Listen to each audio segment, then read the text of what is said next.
as our good friend, the late, great Stuart Scott would say often, don't hate the player, hate the game. Hinkie got a set of rules. This is how it works. And he thought, okay, Sixers fans, this is what we're going to do. You're talking about the game. I'm talking about something far deeper than that. Well, you're talking about maybe white privilege as it relates to Sam Hinkie as well. Well, listen to what I'm saying. Hold on, stop right there. Absolutely, which I have stated on numerous occasions. Sure. So why do you keep bringing up the rules when I'm talking about white privilege? Because that's where I went. I will tell you, because what you're really saying is he's using his white privilege to exploit the rules in a way that maybe an African-American GM couldn't. I'm not blaming him.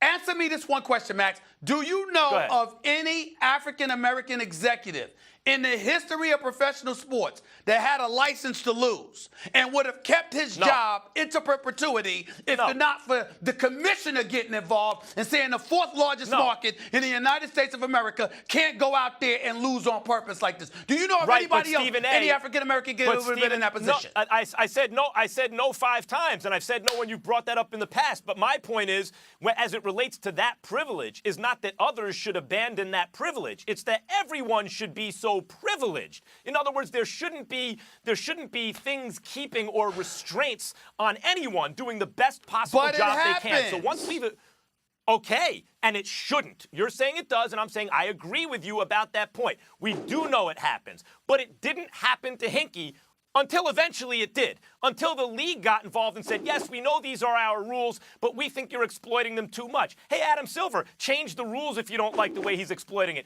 Don't pressure the franchise to get rid of Hinkie, because what Hinkie knew is sometimes you're going to miss with an Okafor. Sometimes you might miss with a Fultz. He didn't pressure the franchise to get rid of Hinkie. He pressured the franchise to try to win. Colangelo.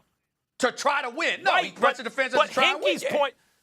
But Hinkie's point is, my responsibility, Hinkie's saying, is to the franchise, not to this iteration of the franchise in the form of this team this year. And why do you act like they play in a high school gym? Why do you act like they play in an empty high school gymnasium? You ask people to patronize your product. The point is to go out there and lose. And I'm saying, yes, they do. But I'm asking you a question. You actually think it's okay to literally advertise that you're losing on purpose? You really think that's cool? Yep. All right, then we have nothing to talk about. We have nothing to talk about. I have nothing else to say. Okay. I would say this. If I'm a Sixers fan, the best version of that is what the Celtics did or what the Dodgers did in a league without a salary cap. Hey, this is not really the team we're going to have yet. We're going to try to be competitive as we're rebuilding. Hinkie is not on that level. He's not on a Danny Ainge level, but he's above a Colangelo level. In other words, he understands enough to...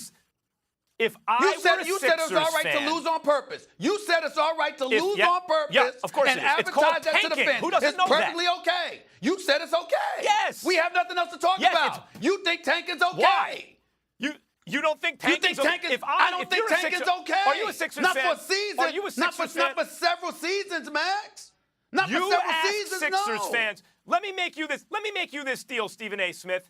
You could either be knocked out in the first round of the playoffs for 5 straight years and never have a chance at a championship, or you could lose and stink for 5 straight years and wind up with Simmons and Embiid. What would you prefer? Because I'd rather have Simmons and Embiid. Don't throw that analogy in there. Add a little caveat to that. Or I could be an executive who not only relies on tanking, not only relies on draft picks, but I actually have to go out there and recruit and make my franchise attractive enough to attract marquee dudes. I have to do. When we complained about Phil Jackson, hold on. When we complained about Phil Jackson, what was my complaint? You're an 11-time champion. You got so many rings you don't even have room on all of your fingers, okay?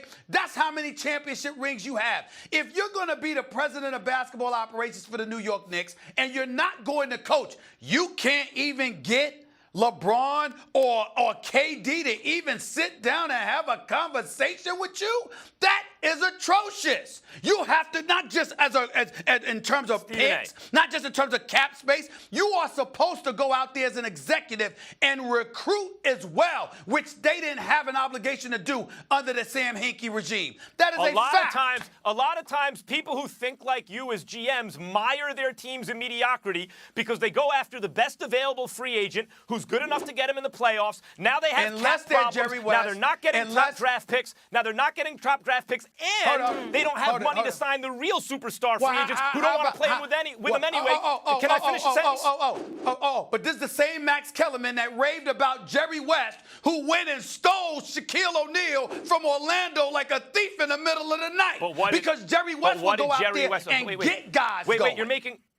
Stephen A., you're making 10 points. You're not giving me a chance to respond to any of them. Jerry West is the best of all time. Is Hinkie as good as Jerry West? No, he's not as good as Danny Ainge, but he's a lot better than Colangelo and a lot of the other GMs in the league. You seem to be making the argument that Hinkie had room for improvement. The answer is, of course he did. He was imperfect, but he was better than most. Was Paul Pierce Michael Jordan? No, but he was a great player anyway. I'm not blaming Hinkie at all. Sam Hinkie was an excellent GM who was I'm not blaming Hinkie at all. You're coming to the offense, to the defense of one of the analytics dudes you love so much. I'm not talking about him. I'm talking about a system that would allow him to tank a season on purpose.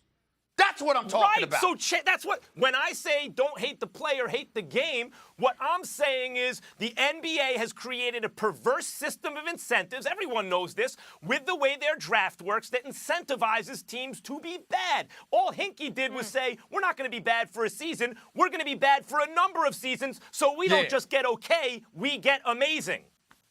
All right, listen. And now they're 8-6. I'm just here processing.